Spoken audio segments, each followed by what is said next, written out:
مشاهدينا الكرام، مشاهدي التلفزيون المصري في كل مكان، برحب بحضراتكم حلقة جديدة والمواطن المصري.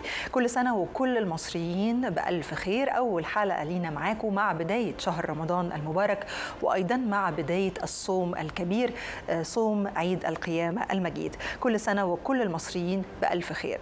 الحقيقة أن وزارة الداخلية بتهتم دايما بالتطوير والتحديث في كل المجالات، خصوصا المجالات الأمنية، وبناء عليه قامت الوزارة بالتوسع في خدمتها الإلكترونية، وده من خلال المنصة الموحدة للتحقق الرقمي، واللي بتسهل وتيسر على كل المواطنين الحصول على الخدمات الإلكترونية.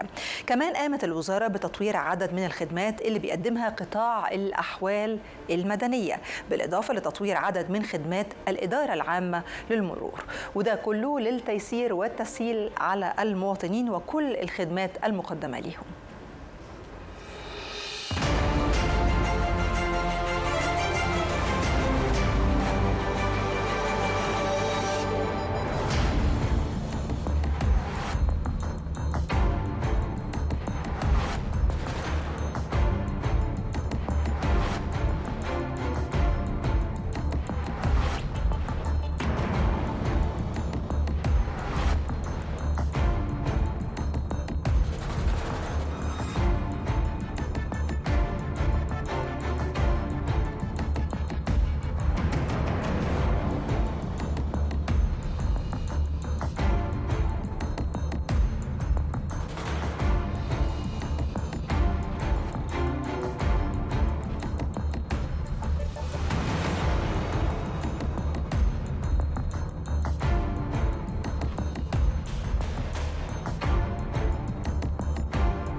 في البداية خلينا نستعرض مع حضراتكم عدد من الأخبار اللي قامت به قطاعات وزارة الداخلية المختلفة.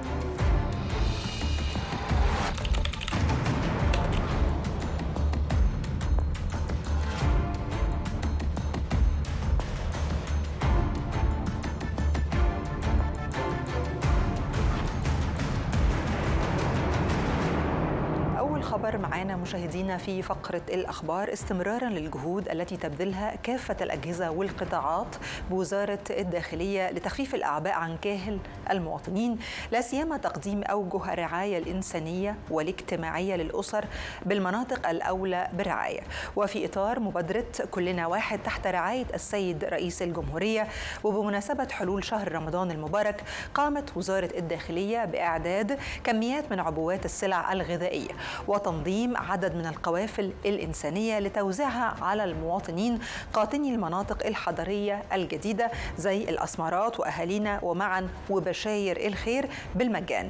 يأتي ذلك في إطار الدور الذي تطلع به وزارة الداخلية في المشاركة المجتمعية لتخفيف الأعباء عن كاهل المواطنين. واستمرارا للجهود المجتمعية اللي تبذلها وزارة الداخلية في إطار ثوابت استراتيجية وزارة الداخلية الهادفة إلى تفعيل الدور المجتمعي والتعاون مع كافة أطياف وفئات المجتمع والتواصل الفعال بكافة المناسبات بما يسهم في تعزيز الترابط بين رجال الشرطة والمواطنين.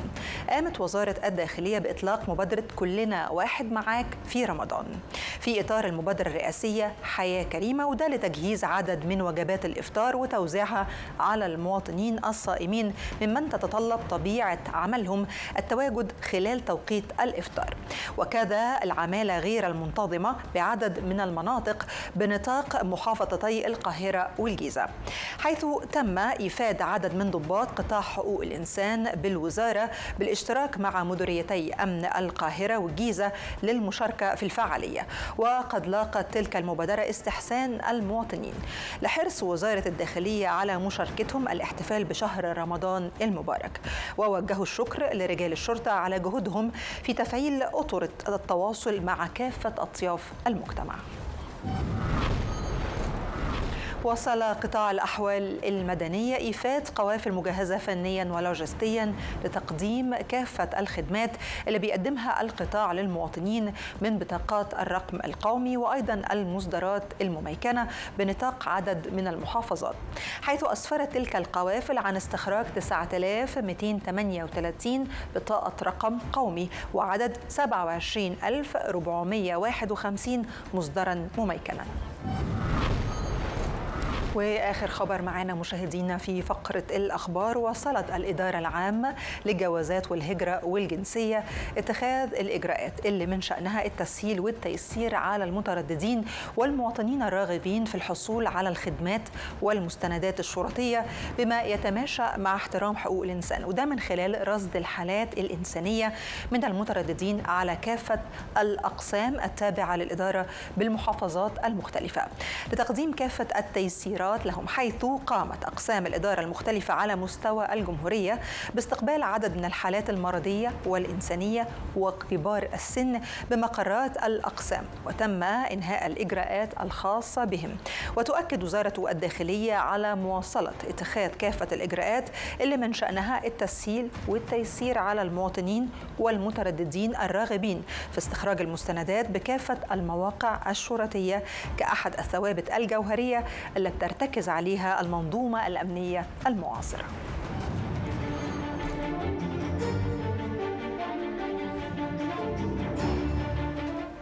خلصت أخبارنا، خلينا نستعرض مع حضراتكم أهم التقارير ونبدأ بالعناوين. تنظيم الوزارة زيارة إلى عدد من الأماكن السياحية والأثرية لأسر الشهداء تقديراً لتضحيات أبنائهم. مواصلة توزيع العبوات الغذائية على المواطنين بالمناطق الأكثر احتياجاً بمختلف المحافظات بمناسبة حلول شهر رمضان.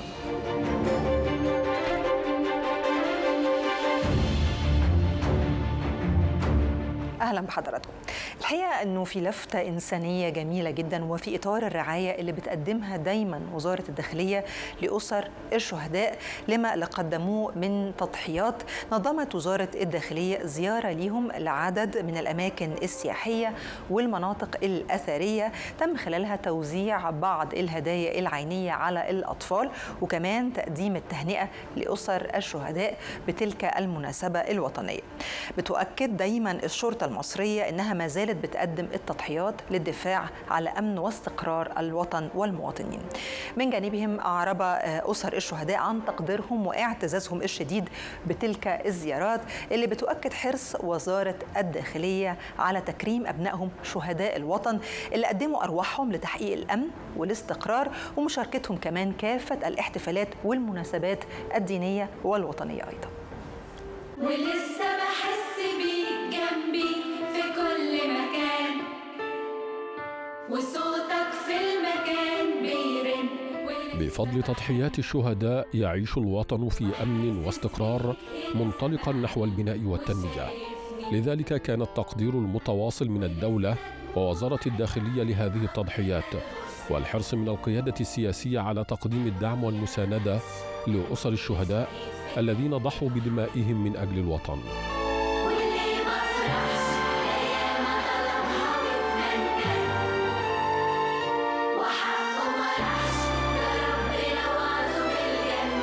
وزارة الداخلية دايما بتوفر لي الحالات وكده علشان أكون مبسوطة أكتر وحاسة إن بابايا قاعد معايا. نشكر جدا سيادة الرئيس عبد الفتاح السيسي على الرحلة اللي عاملها لنا الجميلة دي للمتحف المصري، وحرفيا بنستنى الرحلات دي من السنة للسنة، بنروح أماكن سياحية وبيجي معانا الضباط. طبعا الضباط اللي بيكونوا مرافقين لينا بيحسسوا الأولاد كأن فعلا باباهم موجود. بالنسبة للأب والأم بيحسوا كأن أولادهم لسه موجودين ما فقدوهمش. بقى مبسوطة جدا، والظابط أو الظابطة من دول ماسكة ابني أو بنتي وماشيين مع بعض مرفقين بيهم وبيفسحوهم ويصوروا معاهم ويلعبوا معاهم. أنا ببقى مبسوطة جدا فعلا. الرئيس عبد الفتاح السيسي هو اللي مخلينا جوزي ما ماتش وعيالي مش يتم وأنا مش أرملة. وحقه ما راحش ده ربنا وعده بالجنة وليا الفخر عشان من أب ملهوش زي. أبويا ما ماتش، أبويا شهيد في جنته حي. رجال الشرطة كلهم معوضين ولادنا عدم وجود الشهيد، اهتمامهم ورعايتهم في مدارسهم وفي دراستهم وفي كل الحاجات الترفيهيه، في كل المناسبات هم معانا. اليوم النهارده جميل جدا، وولادي والاسر الشهداء كلها مبسوطين. احب اشكر وزاره الداخليه على تعبها معانا بصراحه، ويعني اهتمامها باسر الشهداء. وبحب اشكر قوي قوي قوي الرئيس، لان هو بصراحه كتر الف خيره، مش سايبنا ومهتم بينا قوي. انا بحب الرئيس عبد الفتاح السيسي اللي هو بيخرجنا في امكنه زي دي، بيودينا في امكنه زي دي عمرنا ما رحناها. وحشني يا بابا ووحشني الكلام وياك. لا تمر مناسبة إلا وكانت أسر الشهداء حاضرة تتشارك هذه الاحتفالات، ووزارة الداخلية سباقة دائما نحو وضع أسر الشهداء في مقدمة اهتماماتها، تصطحبهم في زيارات إلى الأماكن الأثرية والسياحية ليستمتعوا بأجواء من البهجة والفرحة كجزء من رد الجميل لهذه الأسر التي تحملت وضحت وصبرت ليستقر الوطن. مبسوط جدا ان انا رحت متحف مصر الكبير وزرت الاهرامات وشفت ابو الهول. وزارة الداخلية دايما سندانا، دايما بتفرحنا. وزارة الداخلية بتفسحنا وتعمل لنا رحلات عشان تعوضنا عن بابانا الله يرحمه، وبيخلوا الضباط تبقى جنبنا زي بابانا الله يرحمه. إشادة كبيرة من أسر الشهداء بالدعم الذي تقدمه وزارة الداخلية لهم، وبالتواصل المستمر معهم على مدار العام لمعرفة متطلباتهم واحتياجاتهم وتلبيتها، وهم أمثلة على القيم النبيلة والتضحية والشجاعة، فهذه الأسر هي مصدر الإلهام والعزيمة. أبويا شهيد دي حاجة أكيد تشرفني. جمعونا كل سنة وبيحسسونا ان احنا أسرة واحدة معاهم، واننا لما بنحتاج اي حاجة بنلجأ اليهم. وشاكرين افضالكم جميعا على الاهتمام بنا وأسر الشهداء. وتحرص وزارة الداخلية دائما على اصطحاب أسر الشهداء إلى أندية الشرطة وإقامة الاحتفالات معهم بهدف تكريمهم، وهو ما يعكس تقدير الوزارة لتضحيات الشهداء والتزامها الدائم بدعم أسرهم.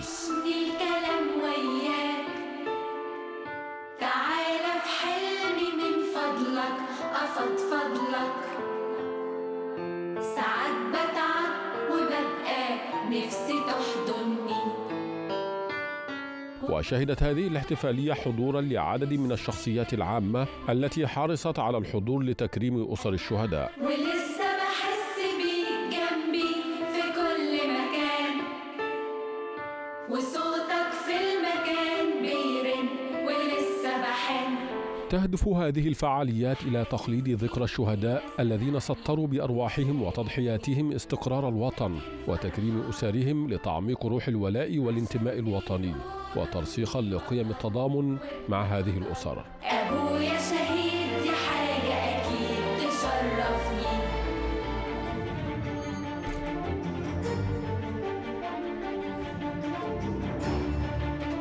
استمرارا للدور المجتمعي اللي بتقوم به وزارة الداخلية، وبمناسبة حلول شهر رمضان المبارك بتواصل وزارة الداخلية توجيه قوافل إنسانية ده لتوزيع المساعدات العينية، عبارة عن عبوات غذائية بالمجان بتقوم بتوزيعها على الأسر الأكثر احتياجا، خصوصا المرأة المعيلة، ده في محافظات الإسماعيلية ودمياط وسوهاج وقنا والأقصر، وذلك للتخفيف العبء عن كاهل المواطنين.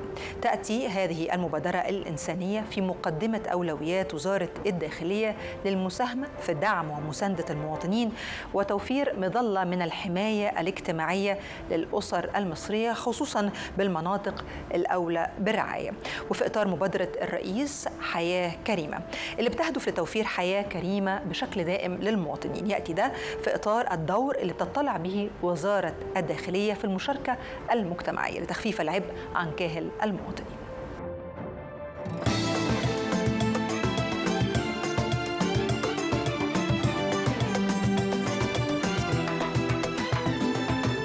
لما الأرض هتتكلم شوف. تحت مظلة مبادرة كلنا واحد برعاية رئيس الجمهورية، وانطلاقا من الدور الاجتماعي لوزارة الداخلية، تواصل الوزارة توزيع عبوات غذائية على المواطنين بالمناطق الأكثر احتياجا على مستوى الجمهورية، بخاصة المرأة المعيلة، تزامنا مع حلول شهر رمضان المبارك. شكرا لسيادة الرئيس على الجهود اللي بيعملها معانا، وكل سنة هو طيب بمناسبة رمضان، وشكرا لوزارة الداخلية اللي هي معانا على طول في إسماعيلية وما بتنساناش. شكرا لسيادة الرئيس وشكرا على المبادرة، وكل سنة وانتم طيبين. واللي بيسهر وبيحميها الناس بتنام هو عليها ويضحي بروحه ويفديها. شكرا ان انتوا جيتوا لنا لحد هنا، وبنشكركم بنشكر سيادة الرئيس على هدية رمضان، وكل سنة وانتم طيبين. كلنا واحد دايما مع بعضنا كده وبنسند بعض. الله الله المصريين لما بنشكر الرئيس جدا وبنقول له متشكرين على كرتونة رمضان. لما الأرض هتتكلم شوف بقى هتقول إيه عن مصر، البلد اللي ولادها أبطال وتاريخهم مليان.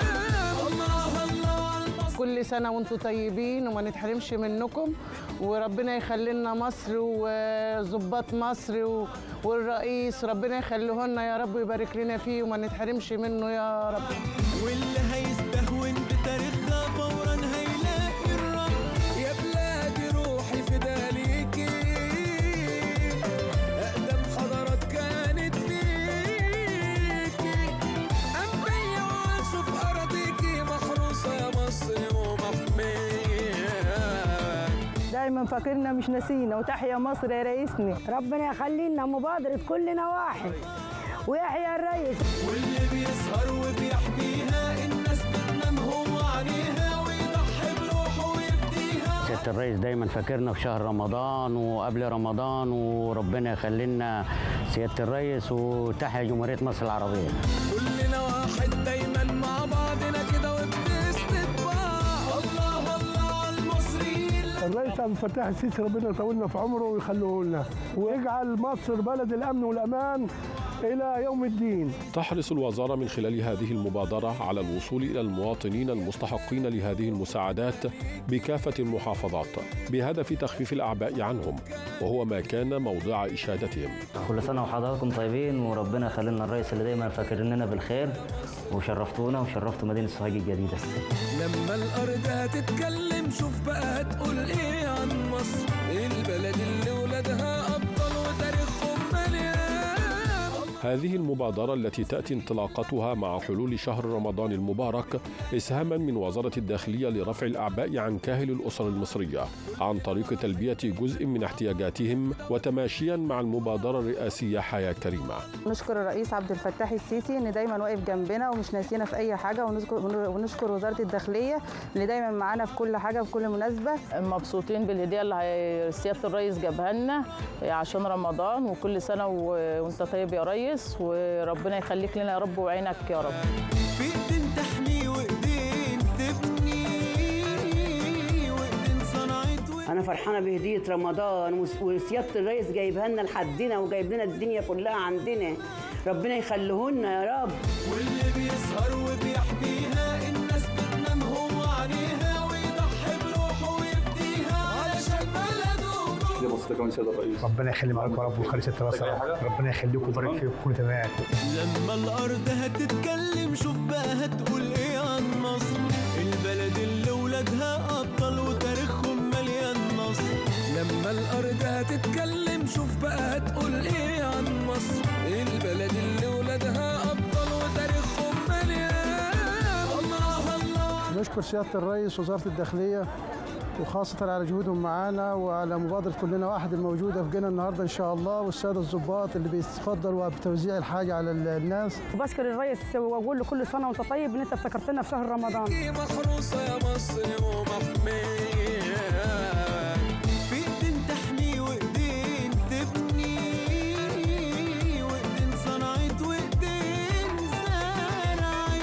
مرحبا سيادة الضباط، نشكر سيادة الرئيس ونقول له كل سنة وأنت طيب. واللي بيسهر وبيحميها الناس بتنام هو عليها ويضحي بروحه ويفديها علشان بلده جوه. يا ربنا يخليك يا رب، ويخلي لنا المبادرة ويخلي لنا الرئيس السيسي يا رب، وكل سنة وانتم طيبين. ربنا ما يحرمنا منكم يا رب. يا بلادي روحي فداليكي، أقدم حضارات كانت فيك. سعي دائم من وزارة الداخلية لتطبيق الجانب الاجتماعي والإنساني في استراتيجيتها الأمنية من خلال تفعيل مبادرة كلنا واحد، والتي نجحت في تحقيق مستهدفاتها في رفع العبء عن كاهل المواطنين وتوفير حياة كريمة لهم. احنا نشكر الضباط اللي جونا النهارده شرفونا في الأقصر وهيوزعوا لنا كراتين رمضان، ونشكر الرئيس فتح السيسي ان شاء الله يكون دايما معانا وربنا يحميه يا رب معانا.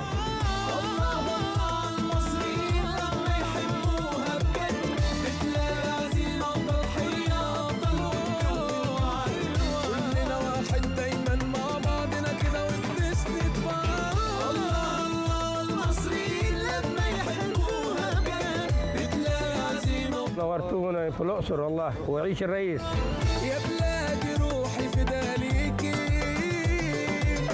أقدم حضارات كانت فيه. تحيا مصر، تحيا مصر.